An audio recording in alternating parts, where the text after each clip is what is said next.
A sergeant humiliated the nurse in the mess hall. Then her Navy SEAL, tattoo, froze the military base. She moved with the quiet efficiency of someone trying to be invisible, clutching her tray with white-knuckled grip.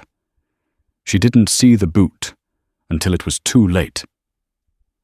Elena stumbled, her tray clattering loudly against a metal table, sending lukewarm coffee splashing across the pristine boots of Sergeant First Class Bulldog Miller. The mess hall went silent instantly. It wasn't just a spill. In Miller's kingdom, it was a declaration of war. "Look at that," Miller sneered, his voice cutting through the silence like a serrated knife. "The help can't even walk straight. You going to lick that up, sweetheart? Or do I have to teach you how we do things in the real army?" Elena Moore did not gasp. She did not apologize profusely, nor did she burst into tears. She simply steadied herself, placed the empty tray on the table, and looked up. Her eyes were a striking, unnatural shade of hazel. Eyes that had seen things most of the infantrymen in this room only saw in movies, but she kept them lowered just enough to feign submission. "I'll get some paper towels, Sergeant," she said, her voice a soft, scratchy alto. Miller kicked the chair out from under the table, blocking her path. He was a mountain of a man, built like a slab of granite, with a neck that disappeared into his traps. He had served 2 tours in safe zones, but he wore his rank like he had single-handedly won a world war. To him, the civilian contractors, especially the medical staff who weren't enlisted, were leeches. Soft, undeserving. "I didn't say you could leave," Miller barked, stepping into her personal space. The scent of chewing tobacco and aggressive cologne wafted off him. "You just ruined a $200 pair of boots. You think a paper towel fixes disrespect?" A few privates at a nearby table snickered, desperate to stay on Miller's good side. The others looked away, uncomfortable but paralyzed by the hierarchy. "It was an accident, Sergeant," Elena said, her pulse steady. Too steady. That was what infuriated Miller. He fed on fear. He needed the trembling lip, the stammering apology. But Eleanor stood with a strange, statuesque stillness. She was small, barely 5'5", with her dark hair pulled back in a severe, functional bun. She wore the standard-issue grey scrubs of the base medical staff, which hung loosely on her slender frame. There was nothing about her that screamed warrior. She looked like a librarian who had taken a wrong turn. "An accident is when you trip," Miller hissed, leaning down so his face was inches from hers. "Negligence is when you don't watch where you're going because you think you own the place. You civilian nurses prance around here like your officers. You forget who protects you while you hand out ibuprofen." "I haven't forgotten anything, Sergeant," Elena replied quietly. "Then clean it," Miller commanded, pointing to his boot. "With your sleeve." The mess hall held its collective breath. This was a line. Even for Miller, this was crossing from discipline into cruelty. Elena looked at the coffee, staining the leather. She looked at the cheap fabric of her grey scrubs. For a fleeting second, a muscle in her jaw jumped, the only sign of the rage boiling beneath her ribcage. But she didn't move. "I said clean it!" Miller slammed his hand on the table, the sound echoing like a gunshot. Elena slowly reached into her pocket, pulled out a packet of sterile gauze she always kept on her, and dropped it on the table next to him. "This is sterile," she said, her voice devoid of emotion. "It's better for the leather." She didn't wait for his reaction. She sidestepped him with a fluidity that was almost unnatural, grabbed her tray, and walked toward the disposal bin. "Don't you walk away from me!" Miller roared, turning red. Elena didn't stop. She didn't look back. She walked out of the double doors into the humid Georgia night, leaving Miller standing there, fuming, impotent in his rage. Outside, Elena leaned against the brick wall of the mess hall, her hands shaking slightly, not from fear, but from the adrenaline of restraint. She closed her eyes and took a deep breath, counting backward from 10. 10. The sound of rotors. 9. The heat of the sand. 8. The blood on her hands that wasn't hers. She shook her head, physically dispelling the memories. She had come to Fort Benning to disappear, to just be Elena the nurse.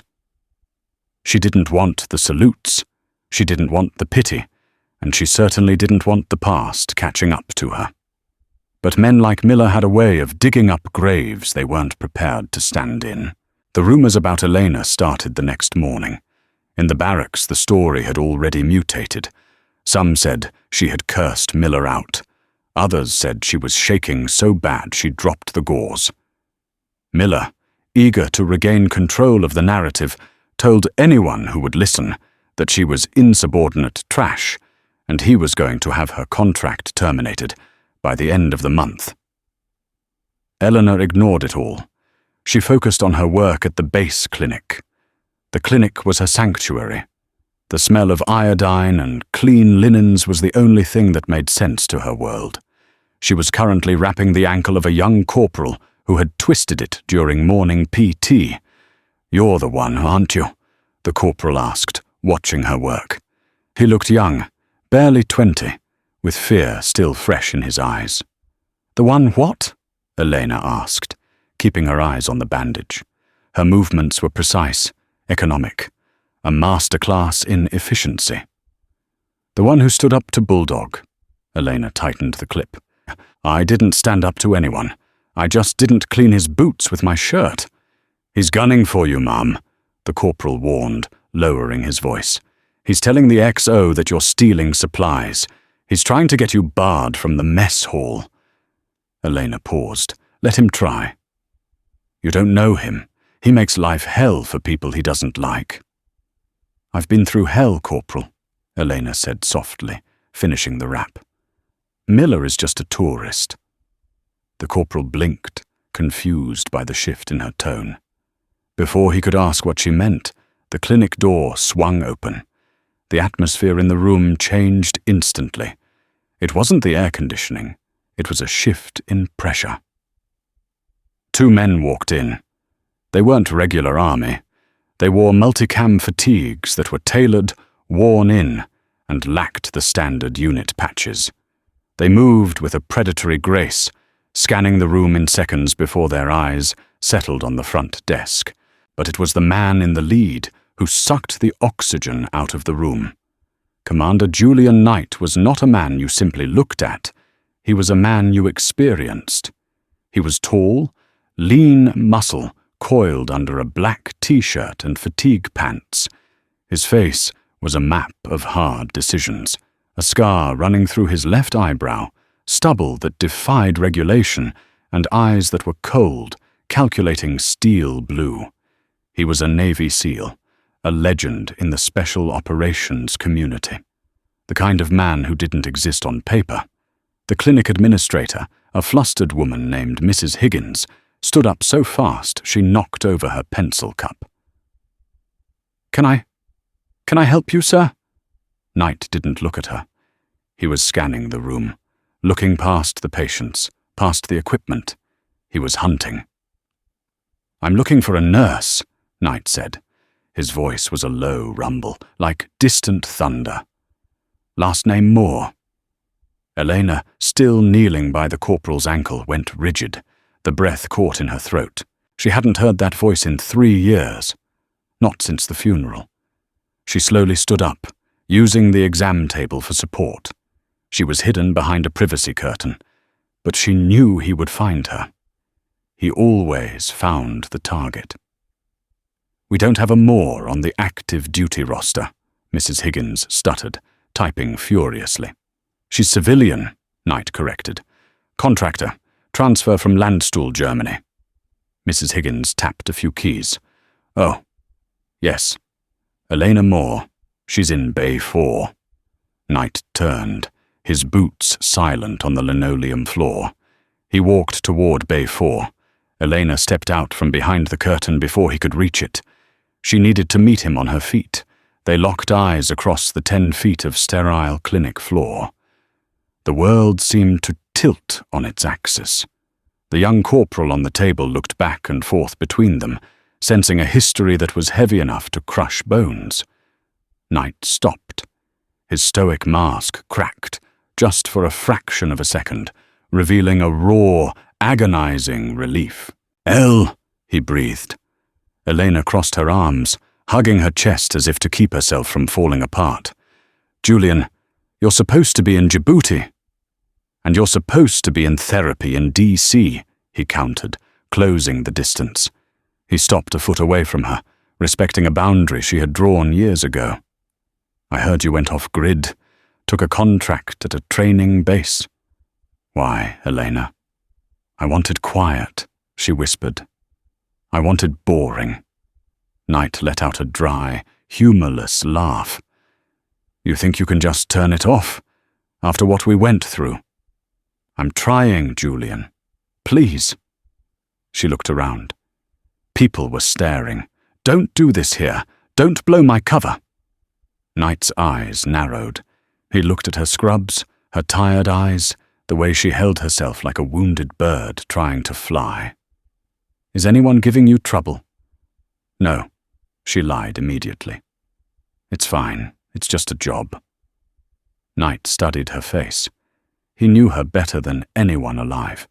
He knew she was lying, but he also knew that pushing Elena more was like trying to push a glacier. "I'm here for a joint training op," Knight said, his voice returning to a professional cadence. 3 weeks. I'm staying at the BOQ. "Good for you," she said, deflecting. "Elle," he lowered his voice. "The boys. They ask about you. Viper. Ghost. They want to know you're okay." Eleanor flinched at the call signs. "Tell them I'm fine. Tell them I'm boring." Knight reached out, his hand hovering near her shoulder, then dropping. "I'm going to check on you, whether you like it or not. Your family. That doesn't expire because you changed your zip code." He turned and walked out, his partner trailing him. The clinic remained silent for a long time after he left. The young corporal looked at Elena with wide eyes.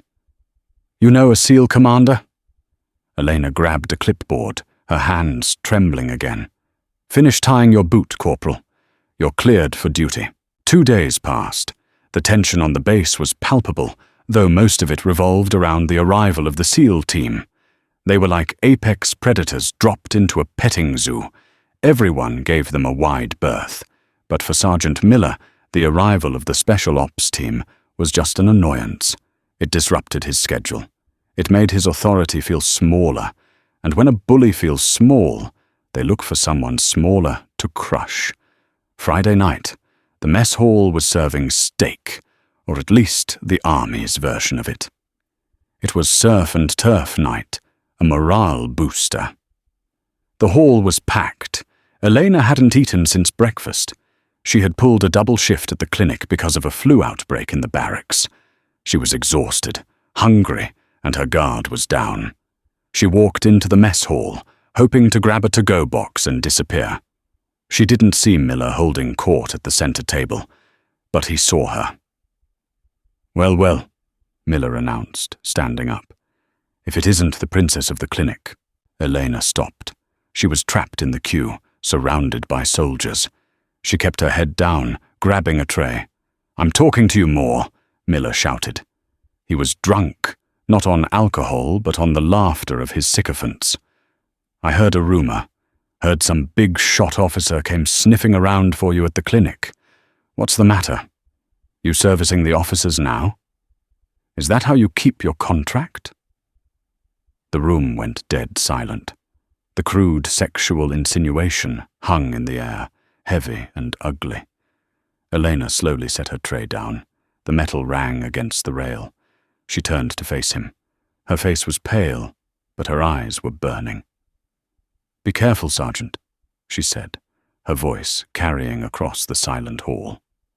"Or what?" Miller laughed, stepping over the bench. He walked toward her, aggressive, chest puffed out. You gonna cry to your boyfriend? You think because you bandage blisters you deserve respect? You're a civilian. You're nothing.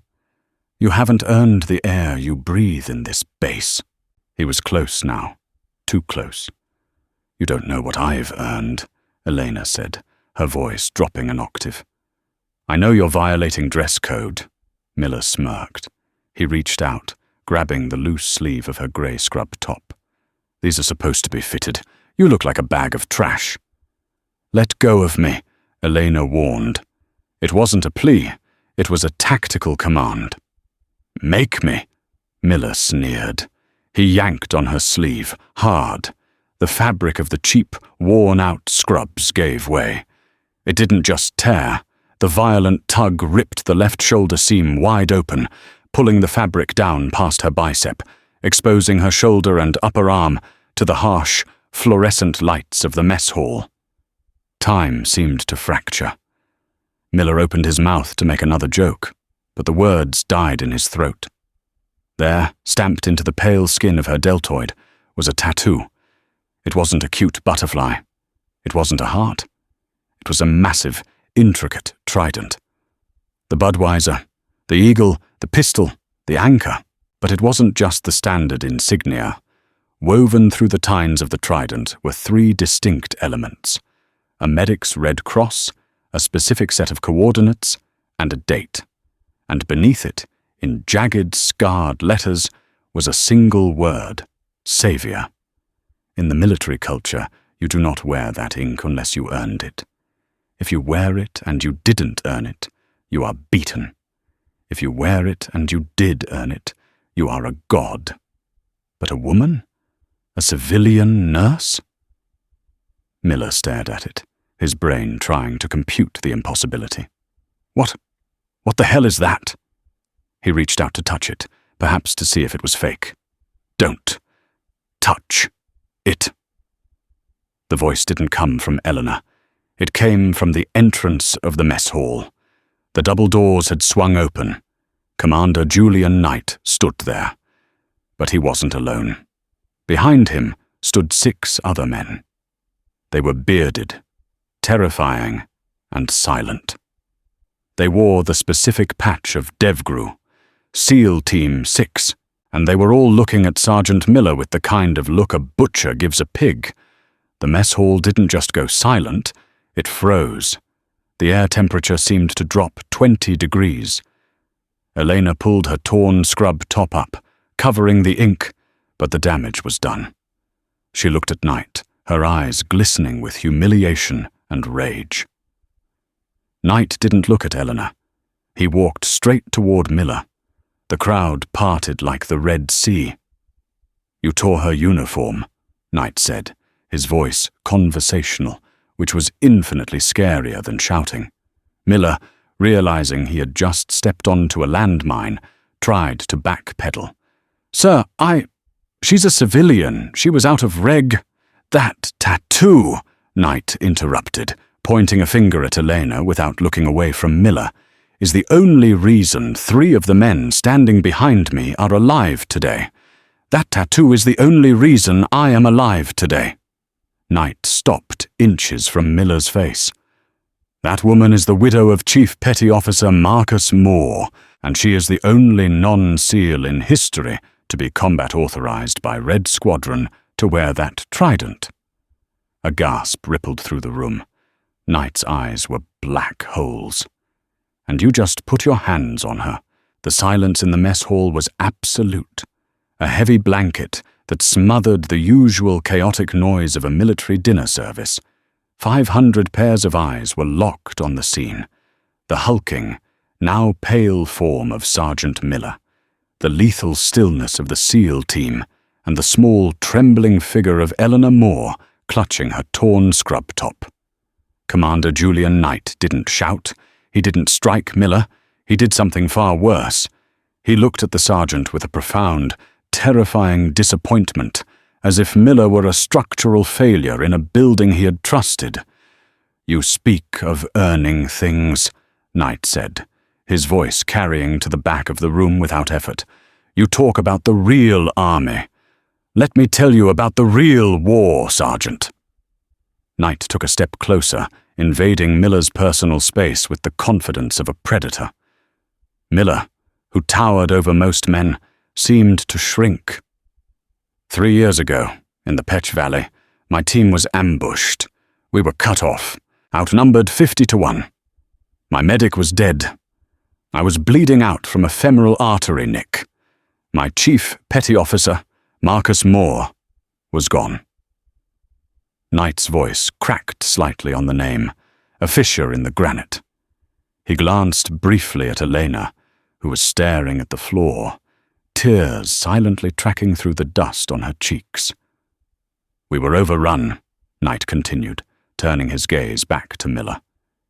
"And the only reason I am standing here, the only reason my men are breathing, is because a civilian nurse, who had never held a rifle in her life, picked up an M4 and held a defensive perimeter for 6 hours." A collective gasp rippled through the soldiers. They looked at Elena, the quiet, small woman they had ignored or mocked, with new eyes. "She didn't just bandage us," Knight said, his voice dropping to a dangerous whisper. "She fought for us. She took rounds. She dragged 3 200-pound men to the extraction point, while her own husband lay dead 5 feet away. That tattoo? The trident? We gave it to her because she is the only person outside of the teams who has ever earned the right to be called our brother." Knight poked Miller in the chest, a hard, rhythmic jab. "So when you disrespect her, you aren't disrespecting a nurse. You are spitting on the grave of a hero. You are spitting on the trident." Miller opened his mouth, his face a mask of panic. "Sir, I didn't know. I thought she was just—" "You thought she was weak," Knight finished for him. "Because she doesn't wear a uniform. Because she's quiet. You mistook discipline for weakness, Sergeant. And that is why you will never be anything more than a bully with stripes." At that moment, the crowd parted again. The base commander, Colonel Strickland, walked in. He had been alerted by an aide the moment the SEALs had entered the building. Strickland took in the scene instantly, the torn uniform, the SEALs in formation, the terrified sergeant. "Commander Knight," Strickland said, his voice sharp. "Colonel," Knight nodded, not backing down. Strickland looked at Miller. "Sergeant Miller, report to my office immediately. Surrender your duty belt to the MP at the door." Miller looked as if he had been shot. "Colonel, Now, Sergeant," Strickland barked. As Miller was escorted out, shame burning his face, the mess hall erupted, not in cheers but in a low, respectful murmur. Soldiers stood up as Elena turned to leave. It wasn't a formal salute. Civilians couldn't be saluted, but it was close. They stood at attention. Elena couldn't handle it. The admiration felt like a spotlight burning her skin. She didn't want to be the savior. She just wanted to be the ghost. She pushed past the SEALs, past Knight, and ran out the double doors into the night. Knight made a move to follow, but his second-in-command, a bearded giant named Viper, caught his arm. "Give her a minute, boss. She just had her armor stripped off in front of a battalion." Knight watched the door swing shut, his jaw tight. "She's not running because she's scared, Viper. She's running because she remembers." Elena didn't stop running until she reached the old parade grounds at the edge of the base. The Georgia humidity was suffocating, heavy with the scent of pine and wet earth. But as she collapsed onto a wooden bench, the smell changed. Suddenly she wasn't in Georgia. She was in the Petch Valley. The air smelled of cordite, copper blood, and burning diesel. Flashback, 3 years ago, Kandahar province. The mission was supposed to be a standard medevac escort. Elena was part of a cultural support team, CST, attached to the SEALs to handle local women and children during village searches. She wasn't supposed to be on the X. She wasn't supposed to be in the fight. But the intel had been wrong. The ambush happened in a narrow ravine. The RPG hit the lead vehicle, Marcus's vehicle, first. The explosion threw Elena from the rear Humvee, slamming her into the hard-packed dirt. When she opened her eyes, the world was grey dust and screaming. "Contact front! Contact front!" Elena crawled through the chaos. She found Marcus near the burning wreckage. He was conscious, but his lower body was pinned. He looked at her, his eyes wide, not with fear for himself, but for her. "Elle!" he gasped, blood bubbling at his lips. "Get back. Get to cover." "I'm not leaving you!" she screamed over the rattle of AK-47 fire. She tried to pull him, her hands slipping on his gear. "Elena, listen to me." Marcus gripped her wrist, his strength fading. Knight is down. The LT is down. You have to help them. They're the only way you get out of here." "No, Marcus, no. I love you," he whispered. "Be brave, Elle. Be my warrior." And then the light went out behind his eyes.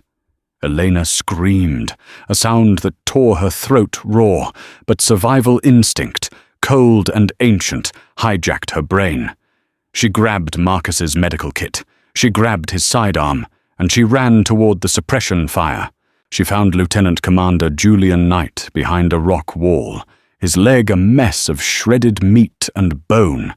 His medic was dead beside him. The rest of the team was pinned down, taking heavy fire from the ridge. Knight looked up, his face grey. He saw the nurse, the civilian wife of his chief, slide into the cover beside him. He expected hysteria. He expected panic.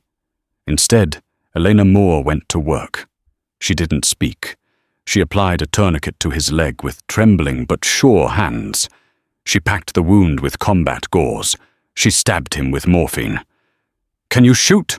Knight gritted out, fighting unconsciousness. Elena looked at the M4 rifle lying on the dead medic's chest.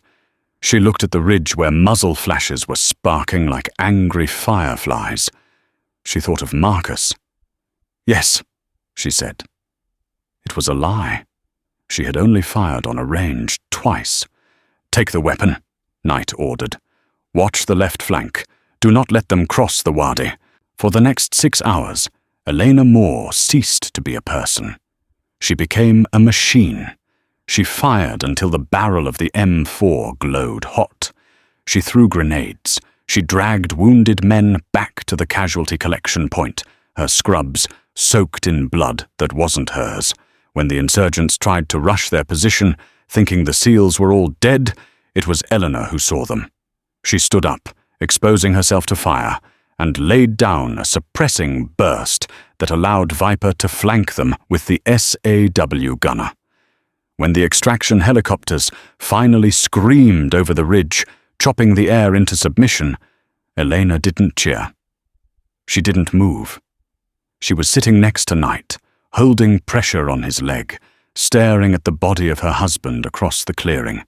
She was covered in dust and gore, her eyes empty, a 1,000-yard stare etched into her soul in a single afternoon. The pilot of the extract bird later said he thought she was a ghost. She was completely white with dust, except for the red handprints on her uniform. End flashback. Elena gasped, coming back to the present. She was shivering, despite the heat. She looked down at her hands. They were clean, no blood, no dust, but the weight was still there. "It gets quieter," a voice said from the darkness. "But it never goes away." Elena didn't jump. She knew he was there. She had felt him approaching. Julian Knight stepped out of the shadows of the pine trees. He had changed out of his tactical gear into jeans and a black t-shirt, but he still moved with that distinct, careful grace of a man putting weight on a bad leg. "You shouldn't have done that, Julian," she said, her voice hollow. "You shouldn't have told them. They needed to know," Knight said, sitting on the other end of the bench. "And Miller needed to be buried. I came here to be anonymous, Elena whispered. "I came here to forget that I know how to kill people." "You didn't kill people, Elle. You saved us." "I couldn't save him," she broke, the sob finally escaping. "I saved everyone else. But I couldn't save Marcus." Knight slid closer. He didn't hug her. He knew she was fragile right now, but he leaned his shoulder against hers. A solid, warm presence. "Neither could I," Knight said softly. "And he was my responsibility. That guilt, it's mine, not yours. You're carrying my baggage, Elle."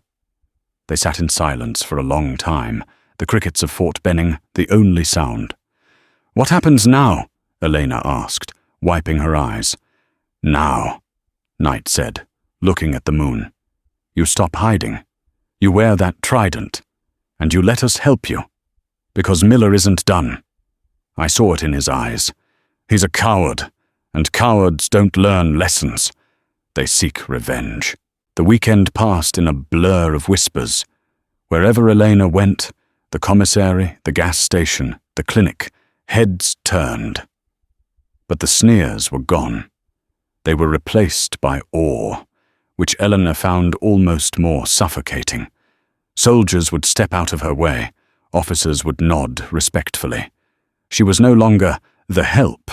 She was the trident nurse. But Julian was right. Miller wasn't done. Sergeant Miller had been stripped of his platoon sergeant duties and reassigned to a desk job in logistics pending an investigation.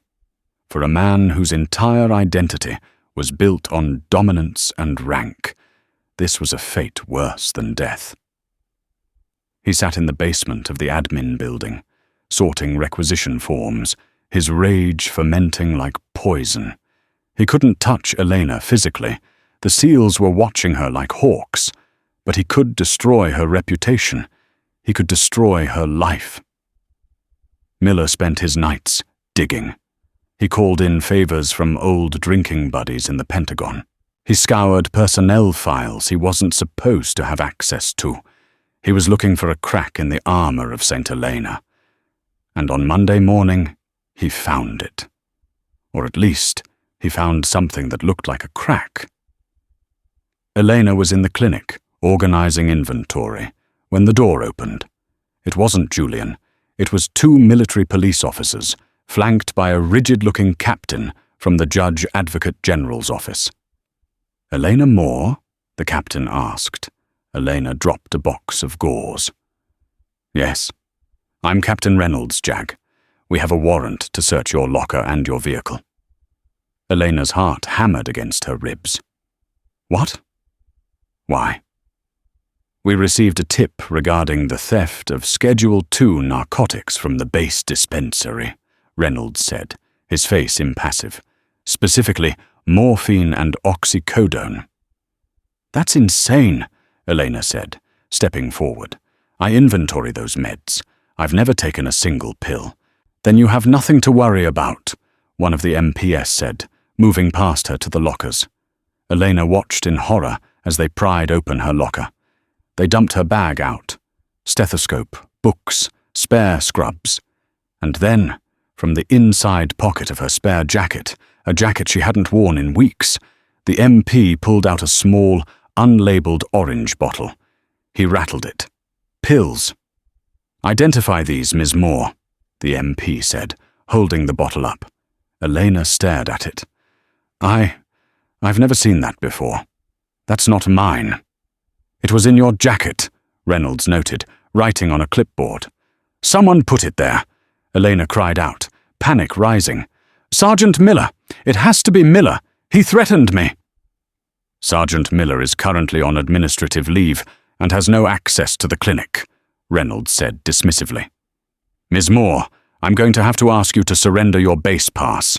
You are being detained pending a criminal investigation into the theft of government property and possession of controlled substances." "You can't do this," Elena stammered. "Let me call Commander Knight." "Commander Knight has no jurisdiction here," Reynolds said coldly. "This is an army matter." "Take her!" As the MPs moved to handcuff her, The door to the clinic burst open. It wasn't Julian. It was Viper. The massive seal filled the doorway, his eyes scanning the scene instantly. He saw the cuffs. He saw the pills. "Step away from her," Viper rumbled. "Stand down, sailor," the MP barked, hand moving to his holster. "This is a lawful arrest." "It's a frame job," Viper growled. "We've had eyes on Miller. We know he met with a supply clerk last night." "That's speculation," Reynolds snapped. "Right now I have evidence." Viper tapped his earpiece. "Boss, we have a situation. They're cuffing her. It's the pills. Play." "Just like we thought." Elena looked at Viper, confused. "Just like we thought?" Julian's voice came over Viper's radio, loud enough for the room to hear. "Hold position, Viper. Do not engage the MPS. Let them take her." Elena felt a cold spike of betrayal pierce her chest.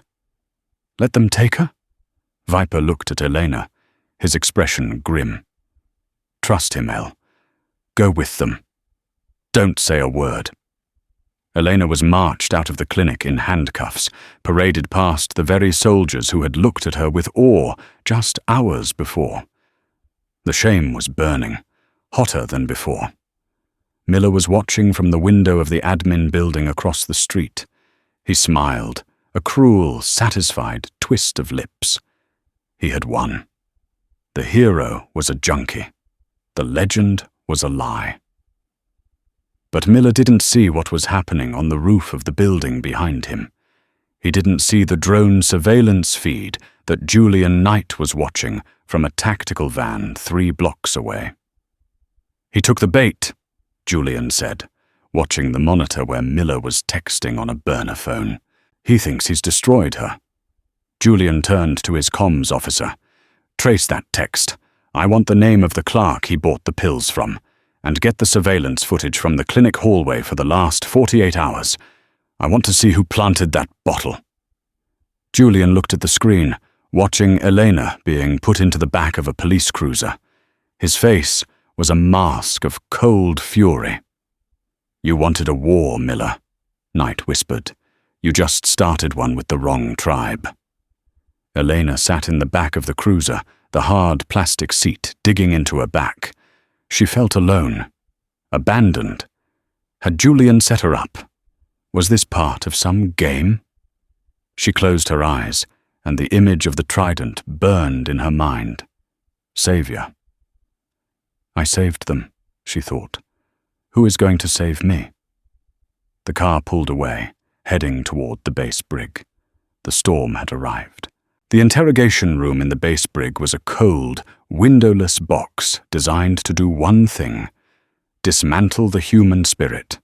The walls were painted a suffocating shade of institutional beige, peeling in the corners, and the air smelled of stale coffee and industrial cleaner, the scent of bad decisions and lost time. Elena Moore sat handcuffed to the metal table, the steel biting into her wrists, cold against the frantic pulse beating beneath her skin. It had been 3 hours since the MPS had marched her out of the clinic. 3 hours of silence, broken only by the hum of the ventilation system, which sounded suspiciously like the distant rotor wash of a medevac chopper, a sound that always triggered the tremor in her hands. She stared at the two-way mirror, seeing only her own reflection. Pale, exhausted, a woman who had spent 3 years running from a ghost, only to be caught by a bully. The irony wasn't lost on her. She had survived the Petch Valley. She had survived the ambush that had claimed Marcus. She had survived the agonizing debriefs and the funerals, but she was going to lose everything because of a petty sergeant with an ego the size of a tank. The door handle turned with a heavy metallic clack. Captain Reynolds re-entered the room, his face impassive, carrying a thick manila file. He tossed it onto the table with a theatrical thud that echoed in the small space. "We found a second bottle," Reynolds said, his voice flat, devoid of empathy. "In your vehicle, under the passenger seat. Same batch number as the first. Stolen from the pharmacy inventory 3 days ago. Oxycodone. 10 milligrams. Elena looked up, her eyes red-rimmed but dry. She had run out of tears years ago. I didn't put it there. You have to believe me. I drive a 2010 Corolla with a broken lock on the passenger side. Anyone could have put that there. I don't have to believe anything, Miss Moore, Reynolds said, pulling out a metal chair and sitting opposite her. He leaned forward, invading her space. My job isn't faith, it's facts.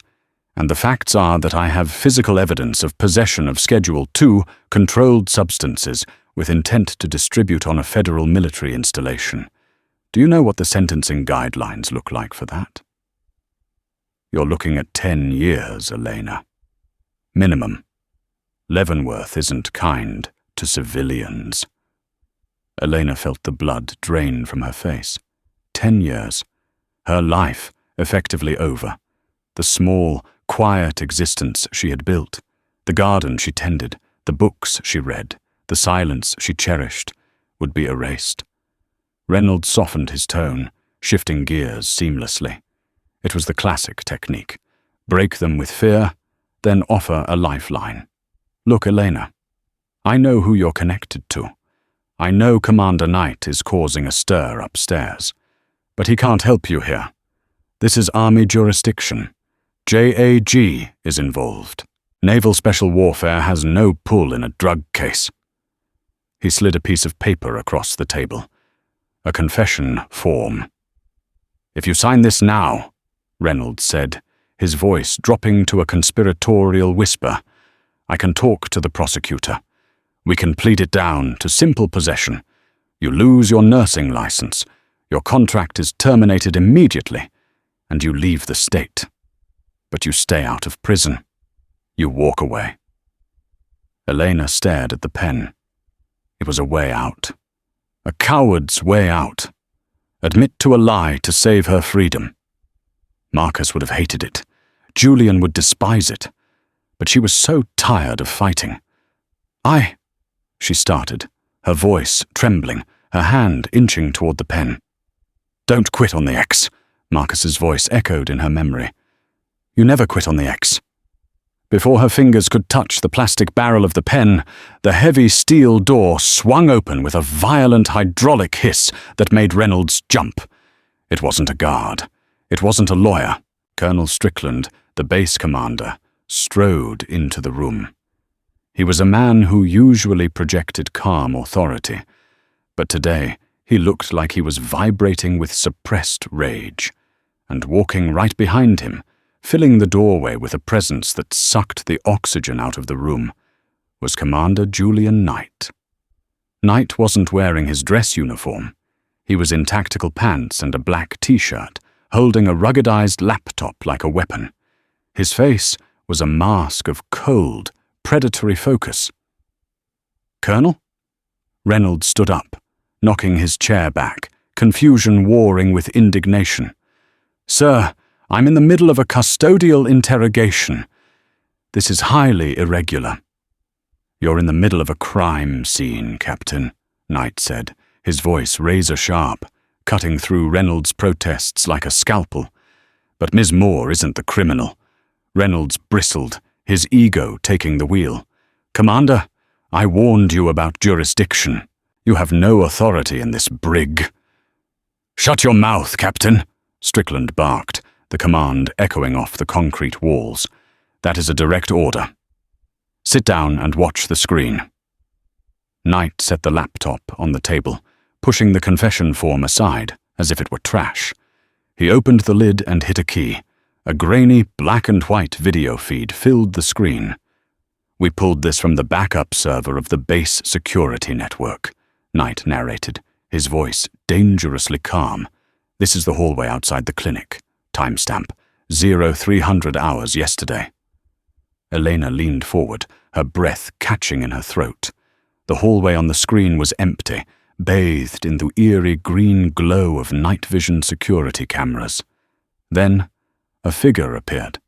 He was wearing a dark hoodie, hood up, but the gait was distinctive, a shuffling, hesitant walk. He approached the clinic door and swiped a keycard. The light turned green. We ran the keycard access logs against the video timestamp. Knight continued. That card belongs to Private First Class Jenkins, a supply clerk. He works in the logistics battalion. Knight paused, looking at Reynolds. Do you want to guess who his direct supervisor is? Wait for it. Sergeant First Class Miller. The video cut to the interior of the clinic. The resolution was higher here. The figure walked straight to the staff locker room. He didn't search. He went directly to Elena's locker, pulled a slim tool from his pocket, a tension wrench, and popped the cheap lock in seconds. He reached into his pocket, pulled out an orange pharmacy bottle, and shoved it into the pocket of her spare jacket. And here is the audio, Knight said, tapping another key. This was recorded 25 minutes ago. A phone conversation played through the laptop speakers. It was crackly, recorded from a wiretap, but the voices were unmistakable. It's done, Sergeant. The MPS took her. I saw them put her in the cruiser. Good. About damn time. The voice was rough, arrogant, unmistakably Sergeant Miller. You wiped the bottle, right? No prints? Yes, Sergeant, just like you said. Car and locker. She's cooked. She gets what she deserves. Nobody disrespects me in my mess hall. I want her gone by Tuesday. The recording ended with a click. The silence in the interrogation room was deafening. Captain Reynolds stared at the screen, his face draining of color until he looked like a sheet of paper. He looked at the confession form, then at Elena, then at the furious Colonel Strickland. This was authorized surveillance? Reynolds stammered, his voice barely a squeak. The moment Miller made a threat against a civilian under my protection in the mess hall, Knight said, his eyes boring into Reynolds, I petitioned Naval Intelligence for a tap. Colonel Strickland approved it this morning. We knew Miller was stupid, but we needed to know if he was criminal. Knight leaned over the table, placing both hands on the metal surface. We let you arrest her, Captain, because we needed the trap to snap shut. We needed Miller to think he had won. We needed him to confirm the plant with his accomplice on an open line, which he just did. Reynolds swallowed hard, realizing how close he had come to ruining an innocent life and his own career based on a frame job. He hurriedly fished a key from his belt and unlocked Elena's cuffs. Ms. Moore, Reynolds said, avoiding her eyes. I apologize. I was following the evidence available to me. You are free to go. The charges are dismissed with prejudice. Elena rubbed her wrists, the red marks stark against her pale skin. She didn't look at Reynolds. She looked at Julian. He wasn't smiling. He looked exhausted, but his eyes were soft as they met hers. You used me as bait, she whispered, a mix of relief and lingering fear in her voice. I trusted you to hold the line, Julian corrected gently, reaching out to help her stand. One last time. I knew you wouldn't break, Elle. I knew you wouldn't sign that paper. Elena stood on shaky legs, the adrenaline crash hitting her hard. I almost did. But you didn't, Knight said, putting a steadying hand on her shoulder. Let's get out of here. The air in here is poison. The arrest of Sergeant First Class, Bulldog Miller, was not done quietly in the basement of the admin building. Colonel Strickland, furious that his base had been used as a playground for a personal vendetta, decided that justice needed to be as public as the crime. He ordered Miller brought to the main parade deck. It was dusk, that magical hour in Georgia, when the oppressive heat finally breaks and the sky turns a bruised purple over the pine trees. The humidity lingered, carrying the scent of cut grass and diesel fuel. The parade deck, usually empty at this hour, was lined with soldiers. Word had spread like wildfire. Text messages, whispers in the barracks, rumors flying on the wind. The SEALs are making a move, The sergeant is going down." Miller stood in the center of the asphalt, stripped of his duty belt, his cover removed. He looked small. Without the uniform's authority, without the shouting, the man underneath was revealed to be hollow. The arrogance that had inflated him for years had punctured, leaving a sagging, terrified man who kept licking his dry lips.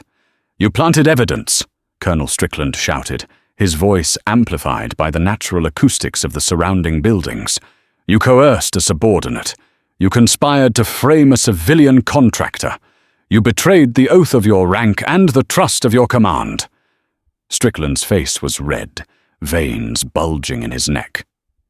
"You are a disgrace to this uniform, Sergeant. You are a cancer in my battalion." Two MPs stood on either side of Miller, their grips firm on his arms, ready to haul him to the very cell Elena had just vacated. But the real punishment wasn't the court-martial. It wasn't the impending loss of pension or the prison time. It was the audience. From the shadows of the admin building, Julian Knight emerged. Walking beside him was Eleanor Moore. She was still in her civilian clothes, jeans and a t-shirt, looking tired, her hair messy, but she walked with her head high. And behind her, silent and terrifying, stood the entire SEAL platoon. 6 operators in full kit, their faces obscured by shadows and beards, moving with a synchronized lethality that made the regular infantryman shiver. Knight stopped 20 feet from Miller. He didn't shout. He didn't need to. The silence on the parade deck was absolute. Even the crickets seemed to pause. Miller looked up. He saw Elena. He saw the way she looked at him, not with hate, but with pity, and that pity burned worse than any anger. "She is not your victim, Miller," Knight said, his voice low, gravelly, carrying across the distance. "You thought you could crush her because she doesn't wear stripes? Because she doesn't scream?" Knight took a step closer. "She is your superior. In honor, in courage, in every way that matters." Miller lowered his head, unable to meet the gazes of the hundreds of soldiers watching him. He saw his own reflection in the polished boots of the MPs and saw a man who had thrown his life away for nothing. The shame was absolute, a physical weight crushing his chest. "Get him out of my sight," Strickland ordered, disgust dripping from his words. As the MPs dragged Miller away, his boots scraping uselessly against the asphalt, a strange ripple went through the crowd. The soldiers gathered around the perimeter, infantrymen, clerks, mechanics, medics, didn't disperse. They turned toward Eleanor. It started with the young corporal she had treated in the clinic. He stood at attention. Then a sergeant from Charlie Company. Then an entire platoon. It wasn't a formal salute. You couldn't salute a civilian. But it was a position of attention, a silent acknowledgement of respect. They had heard the story. They knew about the Petch Valley. They knew that the quiet nurse who wrapped their ankles and gave them flu shots had dragged men through hellfire. Elena felt tears prick her eyes. She wanted to run. She wasn't built for this kind of attention. She tried to step back, but Viper, the massive second-in-command, stepped forward. He held a small, battered velvet box in his giant, scarred hands. "What is this?" Eleanor asked, her voice trembling. "We recovered Marcus's personal effects from long-term storage in Virginia," Viper said softly, his voice surprisingly gentle for a man who looked like he ate gravel for breakfast. "We were going to mail them to you, but we thought you should have this back now, to remind you who you are." Elena opened the box with shaking fingers. Inside, resting on faded blue velvet, was a Silver Star medal. The metal caught the last rays of the setting sun, gleaming with a solemn, heavy light. Memories flooded her mind. Not the violence of the ambush, but the moment the Admiral had handed this to her at the funeral. The weight of the medal had felt like an anchor then, dragging her down. Now, as she touched the cold metal, it felt different. It felt like an anchor in a storm, something to hold on to. "He earned this," she whispered, running her thumb over the star.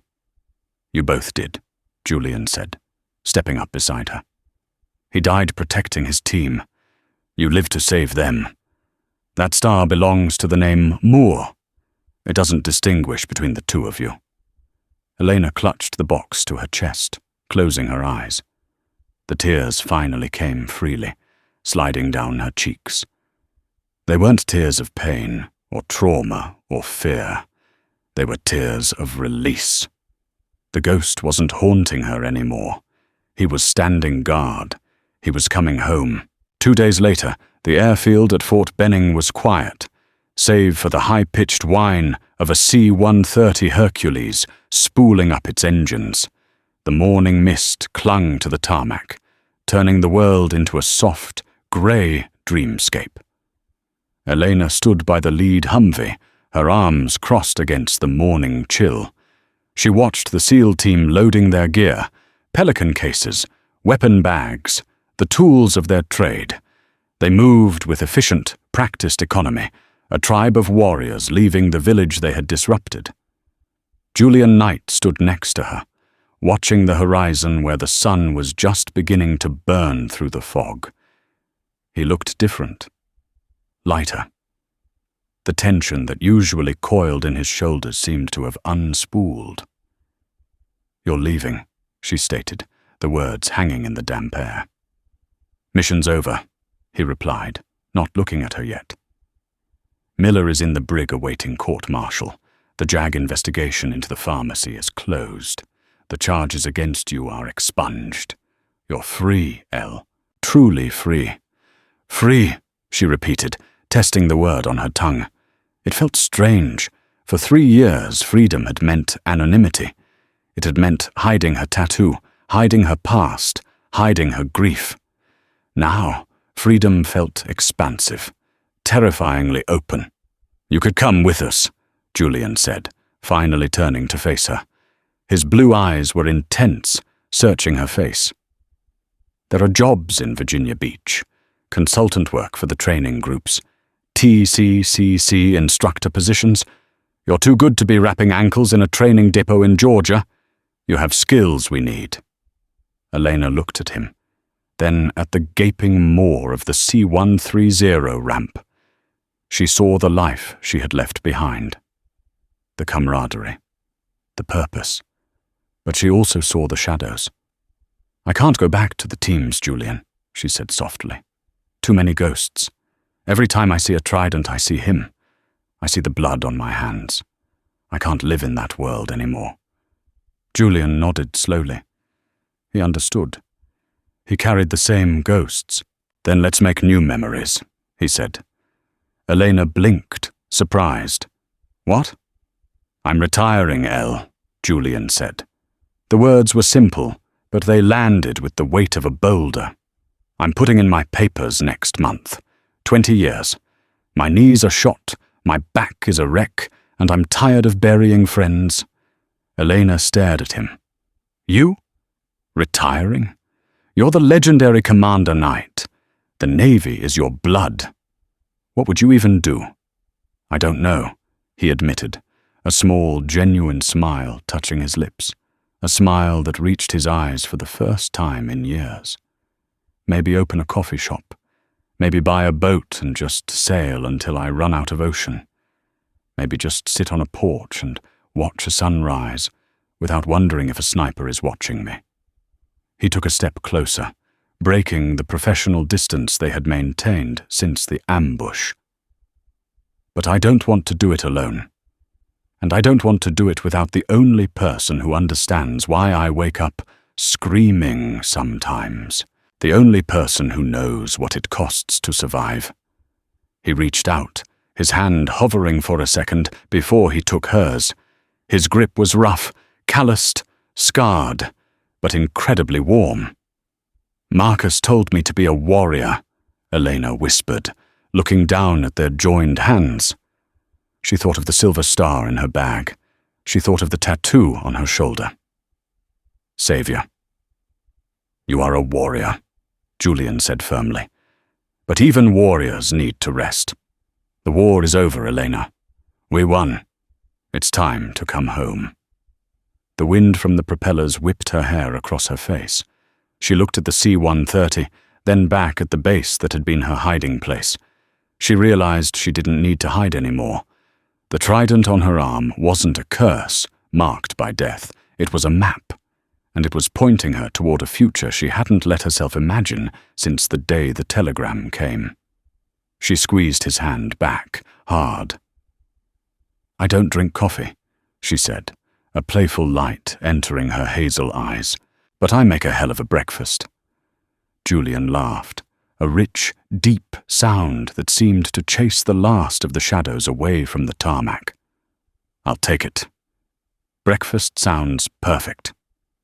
Then let's go, Elena said. She didn't look back at the base. She didn't look back at the brig where Miller sat. She walked toward the plane with Julian, hand in hand.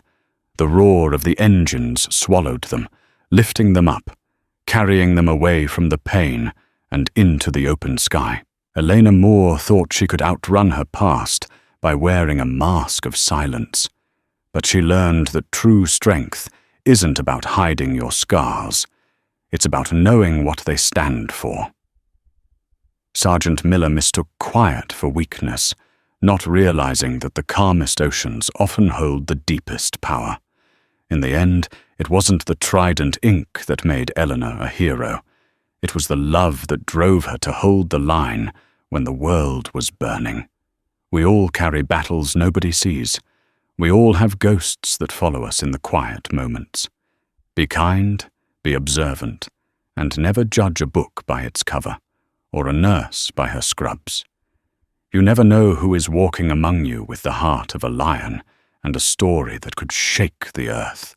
If this story moved you, please hit that like button and share it with someone who needs a reminder of their own inner strength.